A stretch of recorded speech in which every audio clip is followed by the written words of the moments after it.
Files and file processing.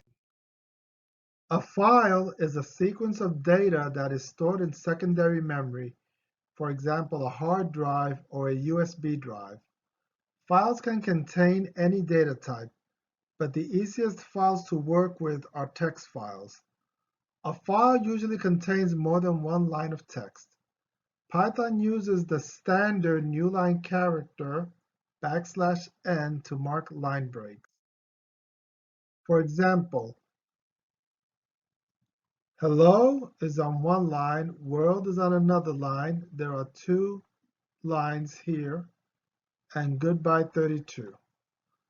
When stored in a file, it would be like hello followed by a \n, world followed by a \n and another \n because there were two lines, and goodbye 32 followed by the \n.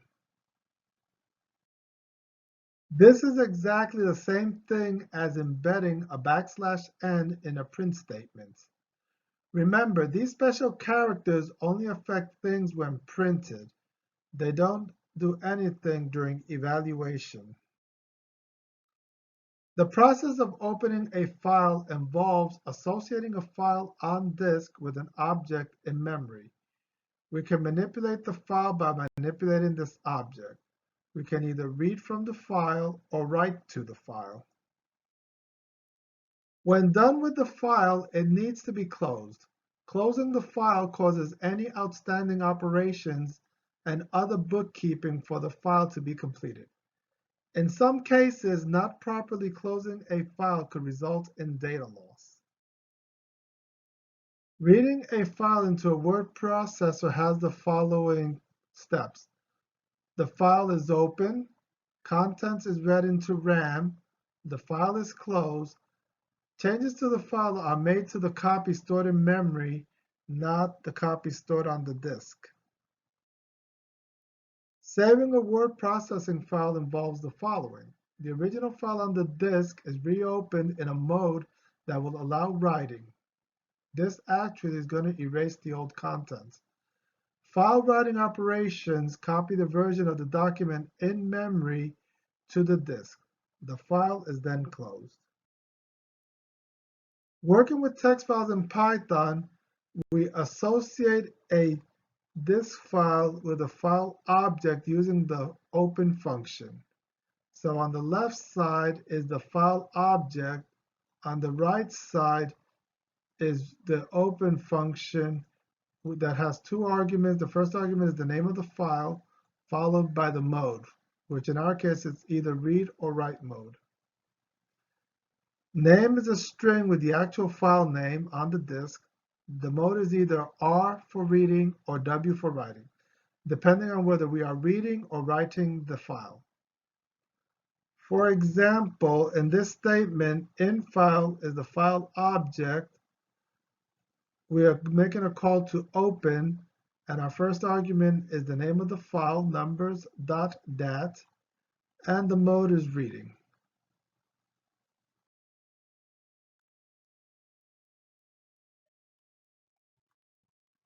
We have three methods that will help us with manipulating files.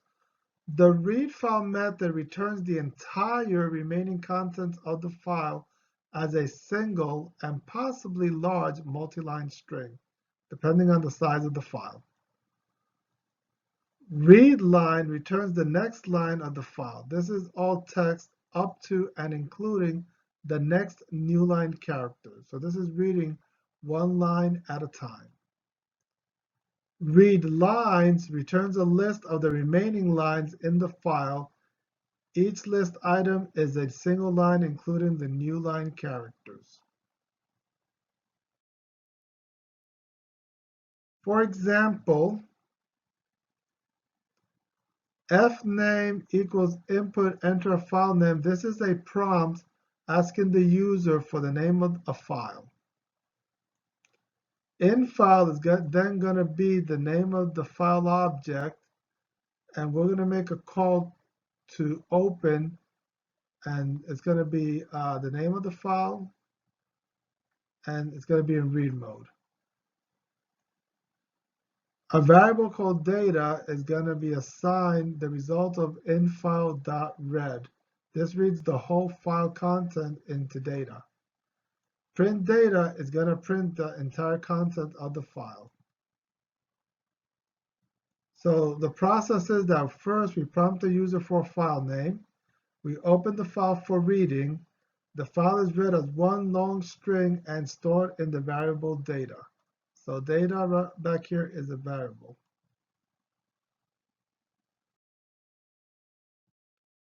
Read line can be used to read the next line from a file, including the trailing new line character. In file is the file object, open some file in read mode.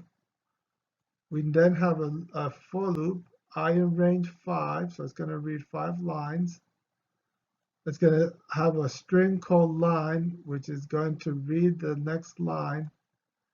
And then to trim the next line character before printing, we put the -1. So this reads the first 5 lines of a file, and it's using slicing to strip out the new line character at the end of the lines. Another way to loop through the content of a file is to read it in with read lines and then loop through the resulting list, as is shown here.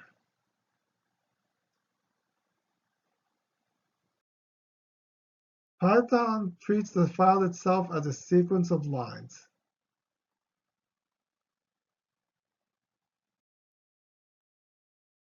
Opening a file for writing prepares the file to receive data. If you open an existing file for writing, you wipe out the file's contents. If the name file does not exist, a new one is created.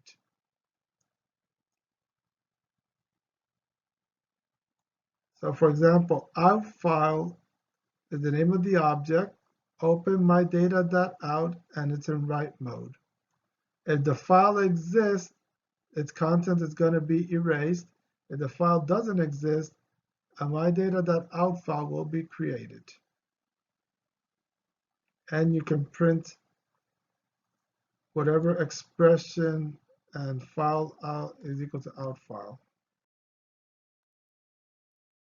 So in this example, I'm going to show you how you can write to a file and you can read from that text file and manipulate it.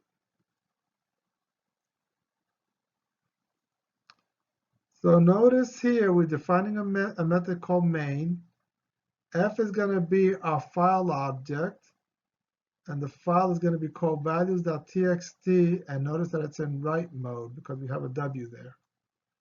We then write a string called 20 to the file. And then we must close the file for that value to be saved. Now, if we want to read this file, we can use F again, or we can change the name of the object.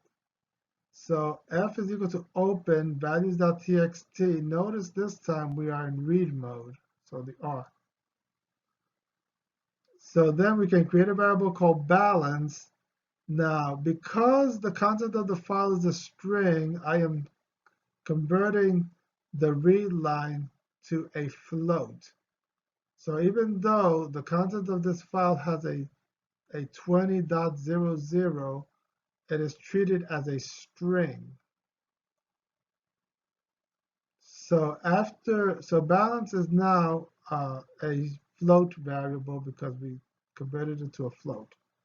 We can then try to add or to do some math on balance. So balance plus equals 25. So 20 plus 25 is 45. So when we do print when we have this statement print balance, it's going to print a 45.